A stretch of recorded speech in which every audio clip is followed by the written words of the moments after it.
Anna Ashton joins us in our Washington studio. She's a director of business advisory services at the U.S. China Business Council.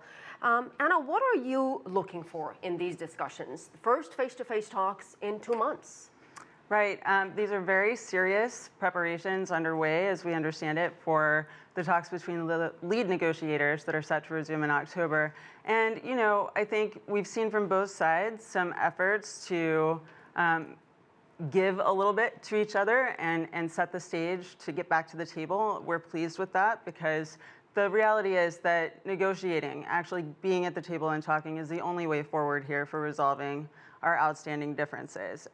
We don't think that there should be, too much optimism about what is achievable in the near term with the October talks. There are a lot of very significant structural challenges that the U.S. sees in the way that the Chinese economy is managed that probably can't be fully resolved in one round of negotiations. But we shouldn't let perfect be the enemy of good, and we would like to see the negotiators agree on the things that they can agree on, and then move forward with other rounds of negotiations to resolve the other stuff. I think one thing that has made these discussions going on for more than a year now so challenging, sometimes we get mixed messages from different officials in this administration. For example, asked about the overall mood, Vice President Pence said that atmospherics are improving, while White House advisor Larry Kudlow on the same day, Thursday, said there's little softening in the air. So it's really hard to read if even officials within the Trump administration are united in what they're trying to achieve, even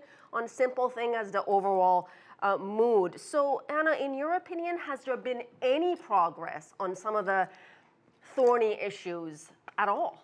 Well, so we definitely have heard from multiple voices inside the administration, including ones that are pretty hawkish, like Michael Pillsbury this week, that actually there had been a lot of progress up to May when talks originally broke down. So on IP issues, I think, in particular.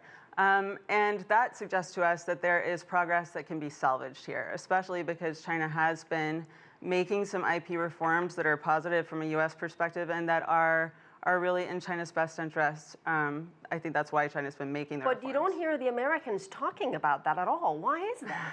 No, you don't. It does sort of feel like the rhetoric around the negotiations is creating this constantly moving target, and there's also a constant expansion of the issues that supposedly are part of the negotiating agenda. But the reality is that the negotiations were, initiated over tech transfer and IP protection and enforcement, and those are the core issues that both sides need to get back to. How important are these discussions, lower-level discussions going on in Washington now? If these talks, Anna, don't go well, do you believe the October discussions would still go on as planned?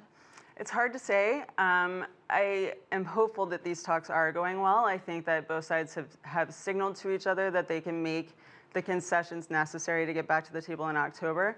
But if the October discussions don't go well, then I think we have to expect that we're going to see the tariff announcements that have been made by the Trump administration actually followed through on, and that will be problematic for sure. And what do you make of this thing we keep hearing about, call an interim deal between the two sides? Is it plausible, like each side would make some concessions, U.S. with Huawei, China with purchasing more agricultural products? Is that a real thing here?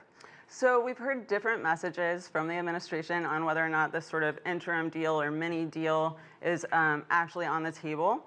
I think that the Huawei piece of it is probably the least likely piece to actually be realized in the negotiations. I'm not positive about that, but I do think that the U.S. side would require some firm commitments from China on agriculture purchases at the very least, and China would probably require at least a commitment not to put into place more tariffs, if not a commitment to roll back some of the existing tariffs. Anna Ashton, thank you so much. Thank you.